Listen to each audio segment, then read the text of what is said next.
es imposible para Dios. Un saludo muy especial para todos nuestros televidentes que nos ven a través de su programa Nada es imposible para Dios. Mi nombre es Regina Iriarte y es un placer para mí acompañarlos nuevamente. A esa hora quiero darle la bienvenida a Luis Alejandro Molina, él es psicólogo clínico. Bienvenido y gracias por estar con nosotros, Luis Alejandro. Gracias, Regina. Muy bien, amigo de la casa del canal Teleamiga Internacional. El tema que vamos a tratar en el día de hoy es ¿qué hacer ante la violencia escolar como padres de familia?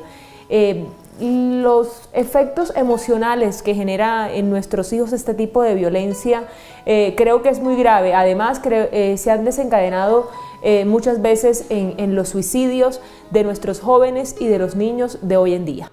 Sí, realmente es un problema, digamos, que se nos salió de las manos. Hay una intervención muy reciente del gobierno que es la Ley 1620-2013, que el Estado obligó a crear en los colegios los comités de convivencia escolar. Pero fue una medida, digamos, que llegó tarde porque llega en 2013.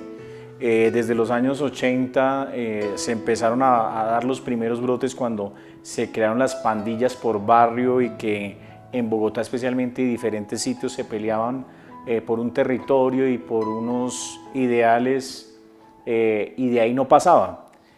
Más de confrontación directa y digamos de diálogo y groserías, pero hoy en día hasta dentro de los mismos ambientes escolares ocurren tragedias de agresiones, de asesinatos, no solo dentro de los mismos estudiantes, sino entre los docentes.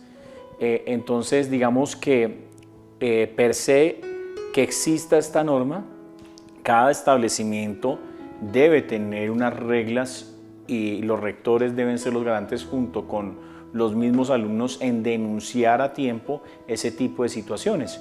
Porque hoy en día los colegios no solo se convirtieron en ambientes escolares propicios para la delincuencia y el consumo de sustancias psicoactivas y no son directamente algo que llamamos nosotros unos ambientes escolares para la educación. Entonces estamos perdiendo el objetivo de trazo e inclusive algunas veces la policía tiene que ingresar a la institución educativa a hacer requisas y encontrar armas cortopulsantes, armas de fuego. Entonces son conflictos con muchos agravantes. Entonces la educación pública, incluso la privada en el tema de sustancias psicoactivas también está, digamos, haciendo mella en los jóvenes. Entonces, ¿qué quiere decir esto? Que el sistema educativo no estaba preparado para asumir unos nuevos o una nueva generación que no obedece reglas. Pues yo creo que también llegamos a un punto importante y es como padres de familia cuestionarnos cómo estamos criando a nuestros hijos, cómo los estamos formando, de qué manera les estamos transmitiendo los valores que son los primordiales en una educación. Es que hay algo muy bien, Regina, de lo que dices. Ahí está el problema principal, pero también es la responsabilidad de padres de asumir lo que nos corresponde a nosotros como dadores de ejemplo. Pero más sin embargo dejamos a las instituciones que cumplan su objetivo de formar, pero la formación no puede ser de un solo lado sino en doble vía, exigiendo y prometiendo lo que se debe prometer como padres de brindar una buena educación, no solo en el acceso, en pagar una ruta escolar o pagar la pensión o en comprar los libros o la ropa o los tenis, etcétera, sino en que realmente el niño tenga un ambiente adecuado y vaya al colegio a formarse. En cambio, lo que sucede y pasa en la mayoría de menores infractores que ya han hecho ese tipo de delitos dentro de las instituciones o por fuera de ellas, es que pretenden que directamente el rector, el coordinador de disciplina o el académico le resuelva el problema del conflicto que ya tiene en casa o de las pautas comportamentales que no se fijaron de los 0 a los 5 años y que la escuela lo resuelva o que el colegio lo resuelva. Y ahí no está el problema está directamente en la familia. Y es que los niños violentos por lo general vienen de ambientes violentos, o sea, vienen de un núcleo familiar en el que quizás papá maltrata a mamá, le pega, y también quizás el progenitor o la progenitora también violenta a ese niño o a ese joven. Sí, sucede casualmente que hoy en día tanto de lado y lado se están violentando. Las mujeres en su afán de salir adelante están teniendo el feminicidio como la excusa perfecta para hacer falsas denuncias, pero también hay otra parte, digamos, crítica, que es que la mujer hoy en día agrede al hombre, y de esos hay muchos casos hoy en los temas de fiscalía, que ya dejó de llamarse de violencia intrafamiliar, sino de armonía familiar, porque ese debe ser el objetivo final de la armonía familiar. Entonces, ojo por eso, porque ahora a la par, tanto hombres y mujeres se agreden y esos son testigos los hijos. Entonces, date cuenta cuáles son las pautas comportamentales o de aprendizaje vicario o por modelamiento que le están dando. Entonces, como mi papá agrede a mi mamá o mi mamá agrede a mi papá, pues yo también agredo a otros niños en cuanto que no estén de acuerdo conmigo. La palabra de Dios también nos comparte, Luis Alejandro, que tenemos que instruir al niño para no instruir al hombre, porque ya al hombre demasiado tarde no podríamos quizás formarlo en valores. Pero ¿cómo prevenir la violencia escolar? La violencia escolar, recuerda que es un punto común los ambientes escolares. Entonces cada uno viene con su carga emocional, afectiva y familiar a compartir un espacio durante unas horas, a veces en jornada extendida, la mayor parte del tiempo, casi el 70% del tiempo. Entonces hay que notar que hay un comportamiento que se tiene en la familia y hay otro comportamiento que se tiene en el colegio, pero debe ser consecuente en cuanto a que debe tener educación porque está dentro de una institución educativa. En cambio, los ambientes escolares encontraron hace muchos años muchas investigaciones que eran los escenarios perfectos para generar el conflicto y desahogar las penas que se tienen en la familia. Por eso muchos colegios en los años 80 empezaron a tener un orientador. Luego del orientador, alguien que resolviera los conflictos del colegio. Hoy en día hay psicólogos especializados en la parte escolar, psicólogos escolares. Ahora ya en términos tan violentos de que suceden en los colegios con pandillas dentro, con problemas, ya hay hasta investigadores pues infiltrados para poder lograr identificar quiénes son los de tal banda o tal banda. Entonces, ojo con eso porque hemos, no le hemos prestado el interés necesario a que no solo es el tema de valores, sino que el tema de la educación es un aspecto clave y que no acaba en la academia, que es un proceso de desarrollo constante. Y ojo porque voy a ser muy peyorativo contra esto, que algunos colegios han determinado que la clase de religión no existe, que es que de acuerdo al programa institucional, acá Dios no. Entonces yo digo, al contrario, Dios debe estar ahí para dar el lineamiento espiritual, porque si hay un lineamiento espiritual en cada institución educativa, pues obviamente va a haber el respaldo de Dios para la formación de valores espiritual, la parte afectiva y emocional, que en otros colegios no se hace. Inclusive se volvió el famoso bachillerato internacional, donde usted estudia lo que quiere, para lo que quiere al final. Me parece bueno en el sentido de desarrollar las capacidades, el emprendimiento, el arte, la ciencia, e inclusive la tecnología, porque ya están desarrollando aplicaciones dentro de los mismos colegios. Pero la parte espiritual ya no aparece dentro de los pénsul ni dentro de las materias. Entonces, pues acá no hay normas, acá usted hace lo que quiere, pero mire la dinámica que tendría que controlar un coordinador académico, un coordinador de disciplina y hasta el mismo rector. Tú tocas un tema muy importante y es la formación espiritual que se ha perdido en los colegios, pero es que la formación espiritual no solamente se ha perdido en los colegios, también se ha perdido en el hogar, y creo que el rol fundamental aquí e importante los tienen los padres de familia, porque si ellos no son formados desde esa parte espiritual en su hogar, no esperemos que entonces la institución educativa lo haga. No, y de lo que he conocido muy de cerca es que hay muchos padres que cualquier cosa que pase dentro del colegio arman un problema, cuestionan a los profesores sin causa o razón justa, porque el niño es un niño problema dentro del colegio y manipula a los mismos profesores, a la misma familia, y no termina ni dejando desarrollar una clase, ni dejando que otros aprendan, y también involucrando en investigaciones a otro nivel de ICF y otras instituciones, porque el niño se siente maltratado cuando él es el violentador, el que no es la víctima sino el victimario. Entonces ojo, porque realmente los niños en etapa de adolescencia tienden a manipular mucho.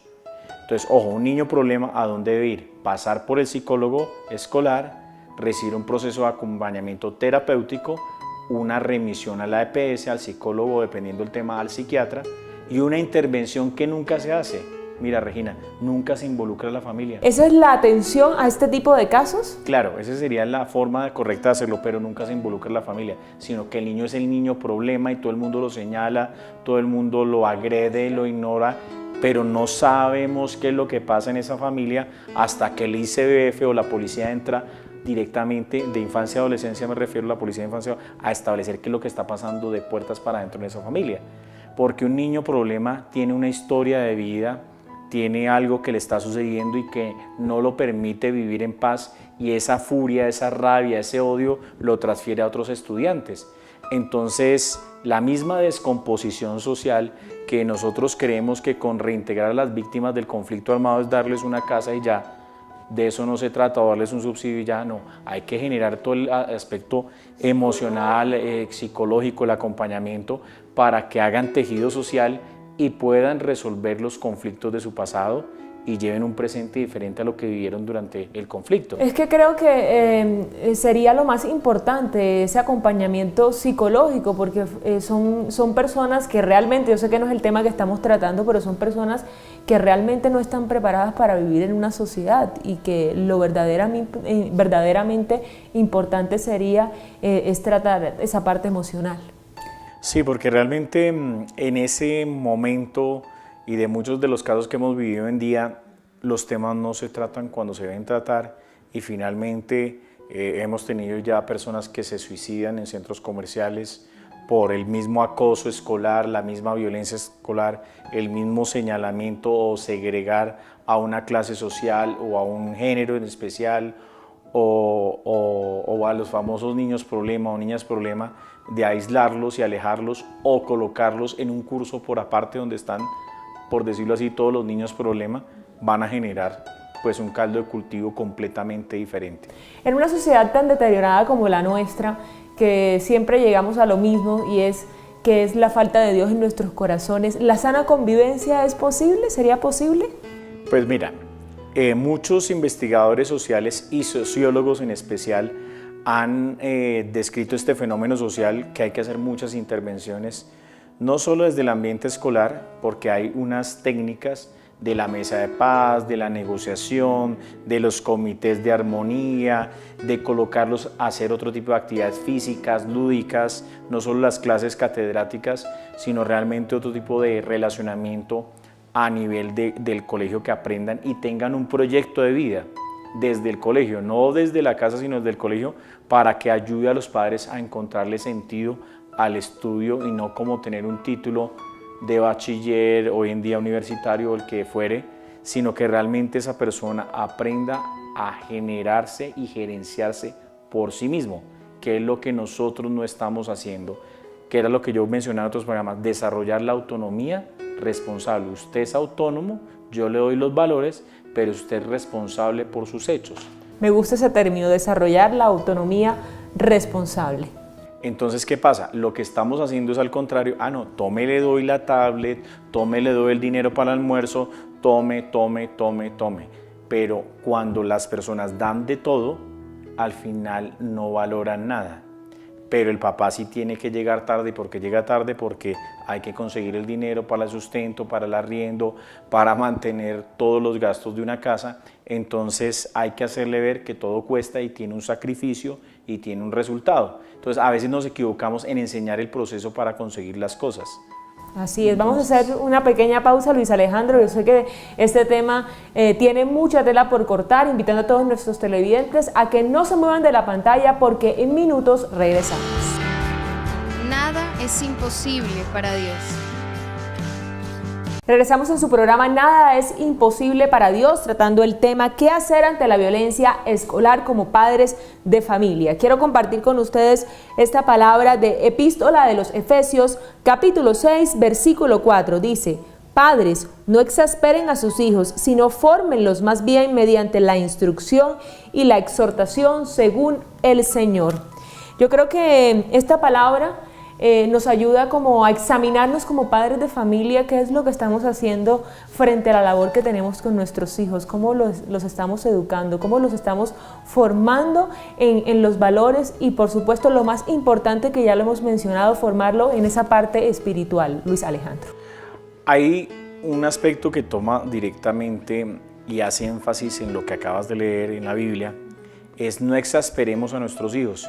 Los adolescentes son rebeldes por naturaleza, porque están en la estructuración de su personalidad y en delinear sus espacios como personas individuales y no dependientes de una mamá o un papá. Entonces, cuando uno exaspera es la famosa cantaleta, y los papás tenemos desafortunadamente la visión aguda de ver lo malo en todo. Entonces, de hecho yo tengo una víctima del conflicto armado que tiene doble desplazamiento. La desplazaron los paramilitares y la desplazó la guerrilla y ya está acá en Bogotá. Y ella no ha visto las cualidades de su hija y ya está en ese proceso de entender, porque la niña tiene muy buena voz, canta, pero no le va muy bien en las matemáticas. Entonces, pero mira tal cosa, pero mira tal otra, pero mira. Entonces la niña se va a aburrir fácilmente de ese tipo de tratamiento que le da la mamá. Entonces yo le dije, bájale a ese tema, reconócele lo que haga bien, apóyala, ve y hablas con el profesor de matemática, ve y hablas con el profesor de física, ve y haces eso y verás que vas a tener un comportamiento Busca una diferente. ayuda diferente. Y también hay que retroalimentar a los docentes, porque los docentes se pueden estar equivocando, no tienen la práctica de cuánto. Le dije, ¿tú le has preguntado a tu hija cómo dicta la clase la señora de matemáticas? Me dijo, no. Entonces llamamos a la niña y nos contó, no, es que ella no tiene pedagogía, ella no hace esto, no hace lo otro, yo no quiero entrar a esa clase. Y ya cambió la metodología, ya una motivación, ya cambió el aspecto de cómo enseña la matemática y ya le fue mejor. ¿Qué nos está haciendo entonces falta a nosotros como padres para formarlos? Entender la realidad que ellos viven, entender sus necesidades emocionales, físicas, de cómo es esa dinámica en el colegio para nosotros poderlos apoyar y no ser la piedra en el zapato del coordinador de disciplina, del coordinador académico, del mismo rector, porque ellos tienen una estructura y deben dar cuenta de eso. Pero si uno como padre ayuda a mejorar el proceso de enseñanza-aprendizaje, de educación de sus hijos, mejor, pero debe partir de un diálogo directo con los alumnos o con esos niños. Porque las asociaciones de padres, ¿para qué se hacen? Para velar por los derechos y mejorar las cosas que existen, no para ser la piedra en el zapato de muchos.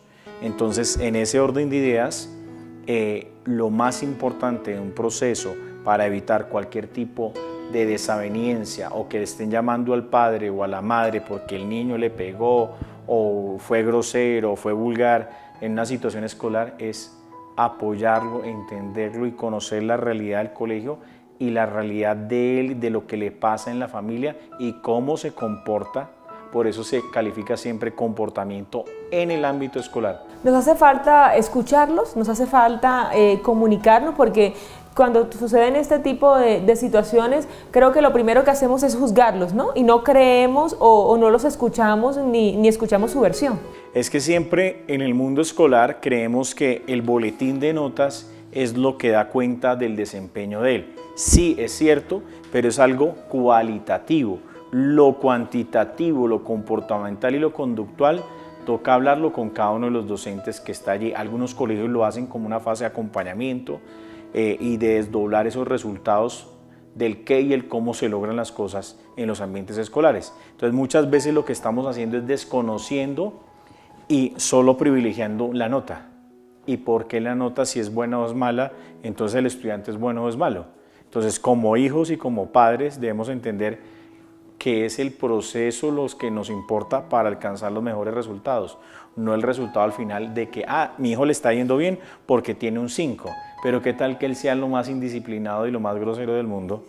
Y esos son los que encontramos finalmente nosotros como docentes universitarios, que son los niños problema y bueno, ya no niños problema, sino personas profesionales de alto desempeño, pero con muy malas características de persona, de ser, de relacionamiento. Entonces es donde ya llegan a una empresa, pueden durar 1 o 2 años o mínimo 6 meses y los echan porque no hacen parte de un equipo de trabajo, porque son conflictivos. Toca corregir desde que están en el jardín, corregir cuando están en el colegio y están directamente involucrados en otro tipo de conflictos y guiar y formar y transformar, si se puede decir la palabra, las conductas y comportamientos agresivos o conductas desadaptativas, por decirlo así, cuando ya hay problemas de violencia no solo de agredir a otros, sino hay temas ya más de violencia para generar lesiones personales, que pasan en los colegios que se agarran afuera y se agarran a puñales, se agarran a otro tipo de cosas, e incluso ya temas de delitos sexuales que empiezan a través del reggaetón, a través de las redes sociales, a compartir fotos, a establecer otro tipo de contactos sexuales, en donde ya está comprobado de casos recientes que han pasado por noticias, en que los baños escolares son, por decirlo así, los ambientes en donde se tienen relaciones sexuales al interior del colegio y no sabe ni el rector, no sabe ni el coordinador académico, y todo es una serie de cosas tapadas y vedadas, cuando realmente debemos estar ahí antes previniendo desde el desarrollo de una conducta sexual adecuada. ¿Este tipo de situaciones se da tanto en colegios privados como públicos? Al igual. No por más de que se llame el colegio Pepita Pérez o Francisco Jiménez, no, todos tienen una dinámica similar, los problemas son iguales. Lo que pasa es que la incidencia que tiene señala mucho a los públicos, pero en los privados también hay muchas situaciones que se esconden o se maquillan, pero igual en los ambientes escolares hay unos muy sanos porque tienen una rigurosidad y una disciplina muy fuerte, y hay otros que no les interesa sino recibir el dinero de la pensión y entregar un boletín de notas. Pero para mí es mejor un colegio que busque un desarrollo integral, espiritual, académico, deportivo, para que al final de cuentas un resultado de estar desarrollando un ser humano integral. Hemos hablado quizás de que tenemos que escuchar a nuestros hijos, a nuestros jóvenes que quizás generan esa violencia y están metidos en ese tipo de situaciones. Pero ¿qué pasa cuando son los afectados? Muchos son atacados no solamente físicamente, sino psicológicamente, y muchos llegan al suicidio. ¿Cómo evitar el suicidio? Claro, hay una parte particular y quiero hacer énfasis en ella. Es que los docentes deben tener las capacidades técnicas, las capacidades comportamentales y educativas y pedagógicas para lograr identificar ese tipo de problemáticas. Dos, muchos docentes, porque se han investigado varios casos, empiezan con el tema del coqueteo hacia las alumnas porque salen muy jóvenes de las universidades en donde estudian sus licenciaturas. Y tengo un caso de ellos particular de una víctima, y el profesor de sistemas muy confianzudo, con palabras como muy de alto contenido sexual, preguntándole si ya se desarrolló o no se desarrolló o cosas de ese tipo, y ya hay como incidencias claras de que el tipo ha abusado sexualmente de otras alumnas para pasarles el año. Entonces, ojo con eso, porque ese tipo de actos de intercambios sexuales por notas y todo eso se convierte en un delito sexual, y más cuando el profesor es la autoridad moral y ética de desarrollar o hacer un currículo para enseñarle a unos alumnos. Pero si eso pasa, que ha pasado muchas veces, es bueno que denuncien esos casos. O sea que no solamente por parte de los jóvenes, también una problemática de los docentes, de los coordinadores, de toda la... Exacto, entonces, ojo, porque el sistema está fallando en todos los actores que están involucrados allí. Unos lo hacen porque es su labor de ser y ser docentes, y otros con otras intenciones que no corresponden a lo que es su rol como docentes. Pero más allá de eso, lo que se pretende hacer es señalarles cuál es el camino correcto, porque usted no está formando o dictando una clase para ganarse un dinero, sino está formando el futuro de la sociedad colombiana o la de cualquier otro país. Y es primero entender eso, porque la vocación es para eso. Usted tiene que ser ejemplo para desarrollar a otros, y que ese señor, al fin y al cabo de unos años, de pronto vuelva al colegio y le dé las gracias porque le dio una buena fundamentación, no solo teórica, práctica, sino educativa y espiritual en un momento determinado. Tú lo mencionabas en un principio, y es que nos estamos enfocando solamente en formarnos profesionales, sí, en explotar quizás esas cualidades que cada uno de ellos tiene, pero no, realmente nos estamos centrando en lo importante, es en formarlos en valores, en formarlos en esa parte espiritual, que creo que se deriva lo demás. Claro, entonces la primera persona en el ambiente escolar que debe fijar los límites es el docente. Las reglas de claro deben quedar desde el primer día que él explica su contenido de su materia para desarrollarla, ahí deben quedar como las reglas de oro, porque si él no fija las reglas, pues obviamente no va a lograr el objetivo de dictar su cátedra o desarrollar su programa, y todo debe estar amarrado a un proyecto educativo, a un desarrollo de unas competencias y unos comportamientos y unas conductas, y la parte espiritual debe estar transversal a todo.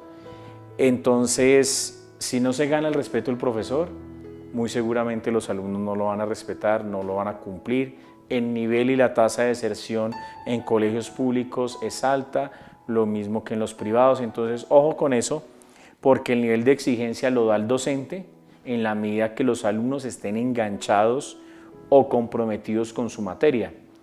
Y se enseñe de base, si estamos en proceso de un desarrollo de un gobierno nuevo y en miras de la paz, que hay que recorrer mucho para llegar allí, es enseñarle que en las aulas es tan sagrado como una iglesia, como una capilla, que es un templo para aprender el saber y el saber hacer y el saber cómo. No para agredirse, ni que el colegio sea un escenario para las peleas ni nada, porque eso es lo que pretende hacer Satanás, el diablo, de entrar en todos los aspectos de la vida de un menor, tratarlo de destruir. ¿Qué estamos haciendo mal? No solamente como papás, sino también como sociedad, porque si miramos las cifras de violencia escolar son muy altas. Se dice que casi están en el 72% de riñas dentro de los colegios, es decir que todo el mundo se está peleando a nivel interno, y es una cifra desalentadora frente a que esa cifra significa que la misma ley 1620-2013 se está quedando corta frente a tener un sistema unificado de convivencia escolar. Para mí, yo digo y soy muy crítico frente a eso, en sí la solución no está en tener un sistema de reporte, estás en la práctica de tener una convivencia escolar adecuada, que es diferente, y creemos que teniendo una aplicación o teniendo un desarrollo, una página y un reporte, vamos a solucionar el problema. No, eso es una parte de la solución, más el problema es otro y el abordaje es diferente. Es cómo educamos nuestros hijos para la convivencia, pero una convivencia pacífica, cómo manejamos el conflicto de una manera asertiva y adecuada y cómo construimos valores en comunidad, no solo en la familia, sino en comunidad, para poder identificar qué es lo que está fallando en la familia y cómo los valores en comunidad se desarrollan para tener una historia diferente y un tejido social diferente, porque si no, no lo vamos a lograr. Porque la ley es muy bonita, la practicidad de la ley queda corta, pero la realidad sigue cambiando en que se agudiza, porque un 72% es una alarma gigante y ya hemos tenido muertos y seguiremos teniéndolo en la medida que todo se resuelva a la salida del colegio o mediante otro tipo de alternativas ya que le quitan la vida a los seres humanos, en donde no somos capaces de resolver los conflictos del día a día, ni en la familia, ni en el trabajo, ni en un ambiente escolar. O sea que serían tomar medidas que realmente sean drásticas y que realmente sean eficaces para tratar este tipo de problemáticas como es la violencia dentro de las instituciones educativas. Con eso hacemos una pausa, pero ya regresamos con ustedes. Nada es imposible para Dios. En Nada es imposible para Dios, nuestro tema central de hoy, ¿qué hacer ante la violencia escolar como padres de familia? Luis Alejandro, ya hemos hablado de quizás de esa violencia que hay dentro de las instituciones educativas por parte de los jóvenes que atacan a los profesores, que atacan a sus compañeros, también esa violencia que también existe por parte de los profesores hacia sus alumnos, como la violencia sexual. Pero hablemos ahora de lo que es el bullying, el ciberacoso y también ese tipo de violencia que se imparte afuera de las instituciones, como por ejemplo para encontrarse, para pelear con sus otros compañeros. Sí, realmente es un tipo de violencia que se convierte pasiva porque hay redencillas o redencillas, problemas escolares, pero como en el ambiente escolar no se pueden pelear, entonces se traslada al mundo virtual y a las redes sociales y se convierte en el bullying y en el ciberbullying virtual, en donde se atacan, se agreden, se asocian de pelearse en un parque y hay redes y se convocan y todo. Eso ya ha sucedido en muchas partes y esencialmente en la costa norte de Colombia, que digamos que se están haciendo esas peleas campales con palos, con botellas y que van y vienen. Entonces uno dice, bueno, ¿qué es lo que pasó ahí? Es un conflicto no resuelto que ya involucró un grupo social y cada grupo social tiene una pretensión de poder en que gane territorio y de eso hemos visto mucho, no solo en temas puntuales, sino también en temas de microtráfico al interior de los colegios, que es un tema que se pasa a través de las rejas, a través de la instrumentalización de los narcotraficantes, microtraficantes y quienes hacen la distribución de eso para esos alumnos. Entonces hay una serie de conflictos allí que no las hemos determinado y vale la pena resaltar. Entonces el ciberbullying o el acoso genera ¿qué? Una cantidad de resentimiento, de odio y de ira, y si usted se arma con un palo, con una piedra, con una botella, con armas de fuego y cortopulsantes, y la policía, cuando ocurre una zonada de ese tipo, ya no vienen el policía del cuadrante ni los de la estación, sino hasta el SMAT para poderlos dispersar, porque hasta la misma policía se le sale de las manos. Entonces hay que ver que el conflicto tuvo un origen y no hemos llegado a corregir, porque habitualmente los colegios distritales están teniendo muros ahora de mallas y ahora con lámina, entonces todos los días colocamos un mecanismo diferente, pero igual los estudiantes llevan las sustancias psicoactivas dentro de sus cosas, dentro de sus maletines y sigue la distribución. Entonces hay ver que, digamos, hay un tema de prevención en drogas que se está desarrollando a partir del gobierno colombiano, y la DEA en Estados Unidos hizo un convenio con el Discovery Channel a través de un canal que se llama Discovery Education y se llama Operation Prevention, que se llama Operación Prevención. Ya la DEA se cansó de seguir a los delincuentes y sigue buscándolos, pero lo más importante es cómo podemos, que están haciendo en 3 ciudades el experimento de historias de niños y niñas y adolescentes que han sido consumidores de sustancias psicoactivas. Y ellos cuentan sus historias y cuentan las implicaciones, le cuentan qué son los opiáceos, qué son las drogas sintéticas, los alcaloides, todo, porque eso es un portafolio grandísimo, y qué implicaciones tienen en su cerebro, en su conducta, en su parte emocional, física, espiritual.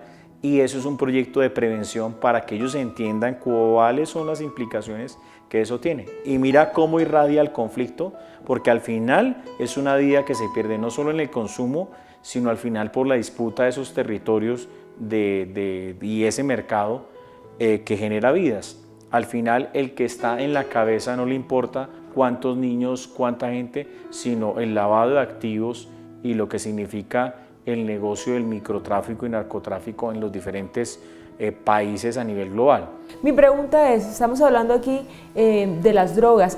El problema de las drogas también va ligado con este tipo de violencia dentro de las instituciones educativas. Claro, porque algunas veces la operalización consiste en que usted es un niño sano, y por ser el niño sano y bonito, por decirlo así, el otro lo instrumentaliza, que si no consume o le da la droga gratis, etcétera, o no le paga, lo va a mandar matar, lo va a mandar chuzar o agredir físicamente. Entonces eso genera una cantidad de problemas y los niños terminan callando. Estamos hablando de una cadena entonces. Una cadena completa. Muy bien, entonces ¿cuáles serían? Ya hablamos de este tipo de problemas como las drogas, derivan en la violencia. ¿Qué otro tipo de problemas se derivan de eso? El tema de los conflictos no resueltos por adolescentes en los ámbitos de la convivencia. ¿Y qué es lo que pasa? Que fulanito anda con sutanito y son novios y terminaron y se cuadró la mejor amiga con él, entonces la niña le dio celos y la va a agredir a ella, o está saliendo con ambas y el niño en su casa no ha recibido el valor de respetar y el tema de la monogamia. Entonces eso se convierte en otro conflicto que irradia y al final eso termina en una tragedia o termina en una agresión verbal o física, y son problemas de fácil resolución. También hay un tema que yo quiero resaltar, es que muchos de los coordinadores académicos y disciplinarios les da pereza salir de su oficina y verificar, o les da pereza o inclusive les da miedo, con razones y causas de hecho verídicas, en no atender esos casos, porque no quieren verse involucrados en una pelea donde de pronto también van a recibir parte de la agresión. Pero para eso están las autoridades, para eso están los mecanismos, y lo importante es evitar y tener un enfoque preventivo, que no un enfoque reactivo donde ya el problema se salió de las manos, que eso sucede frecuentemente hoy en día. Cuando los papás y las instituciones educativas se dan cuenta de este tipo de hechos, yo creo que el problema ya ha tomado bastante fuerza y se ha convertido en una problemática de dimensiones demasiado grandes. ¿Qué hacer en esos casos? ¿Qué es lo que se puede hacer? ¿Cuáles serían esas posibles soluciones? El dimensionamiento reclama la participación del ICBF como la autoridad para los menores de edad en casos ya de menores infractores que han cometido delitos ya de agresiones, de daños, digamos de daños a afectación personal, con haber agredido a otro, dañado el rostro o alguna parte de su cuerpo, pues ya tiene un tratamiento de la Policía de Infancia y Adolescencia. Y si ya es un tema ya de que hay una víctima derivado de eso, con una causa fatal, un desenvolvimiento fatal, ya está la Fiscalía que atiende esos casos ya de manera penal. Entonces están las comisarías de familia que también interceden dentro del proceso y aleatoriamente el Ministerio Público que llamamos a la Defensoría del Pueblo, la Personería y la Procuraduría están de fondo apoyando. Todos tienen un rol de apoyar, pero no podemos descartar de la manera importante y correcta con la cual se deben hacer las cosas.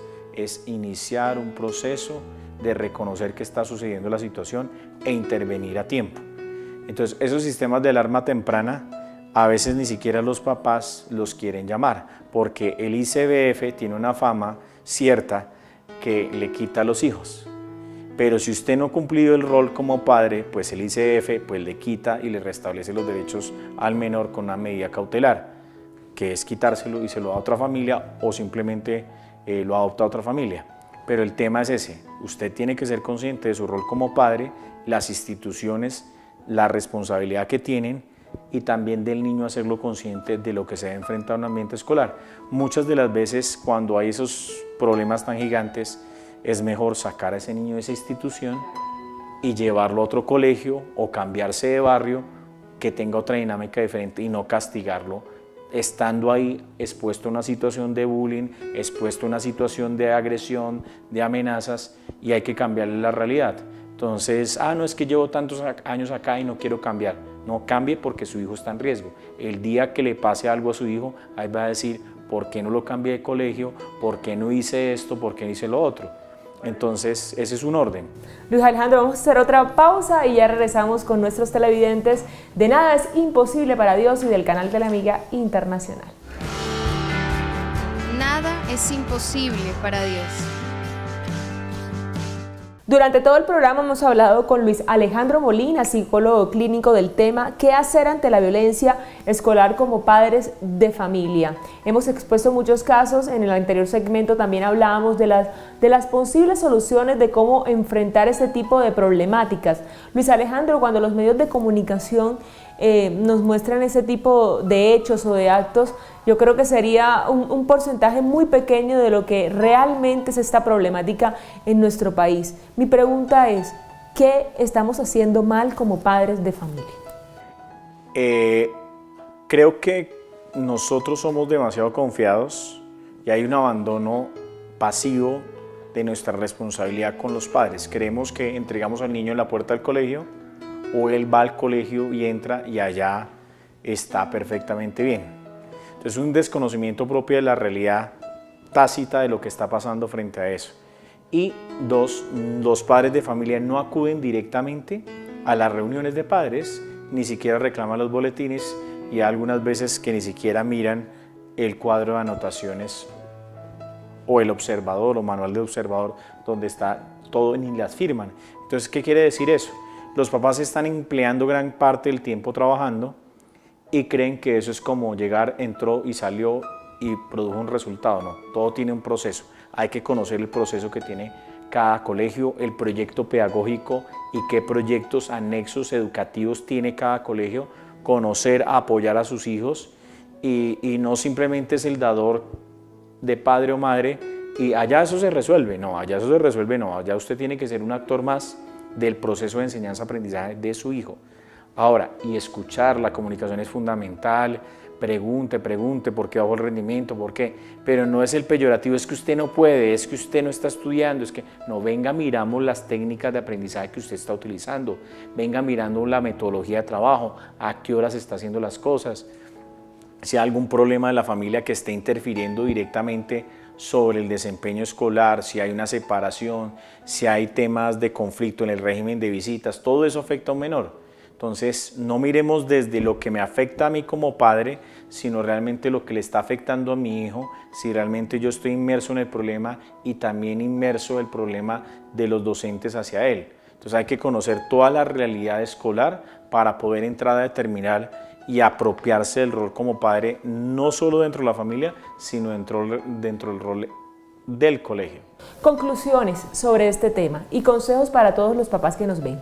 Primero, tenemos que identificar si eso sucede en el colegio, qué es lo que está pasando, cuál es la dinámica, qué casos se están atendiendo y exponerlo ante la Junta de Acción de Padres de cada colegio.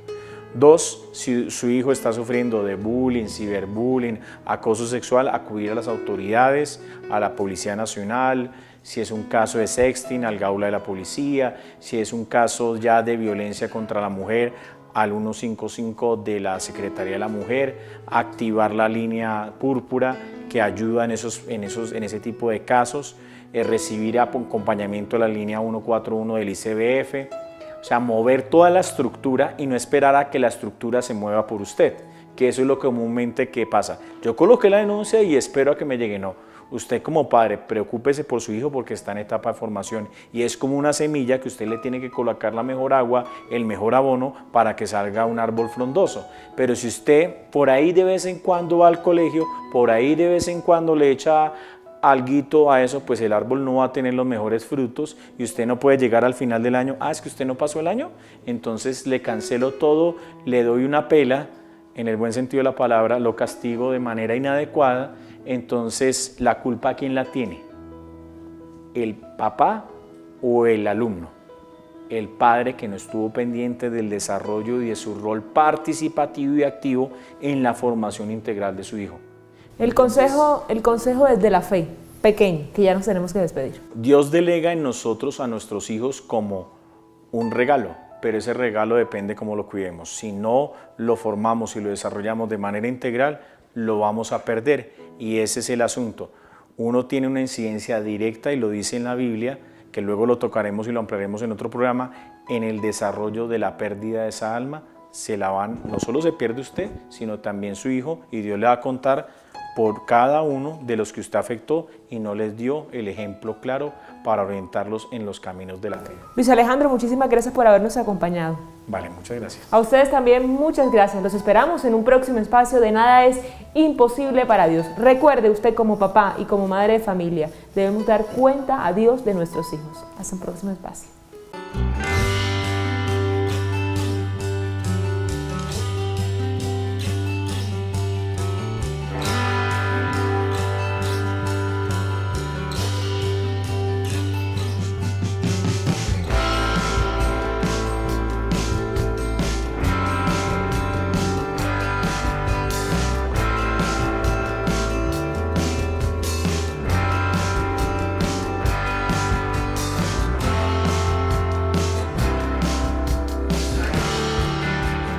Nada es imposible para Dios.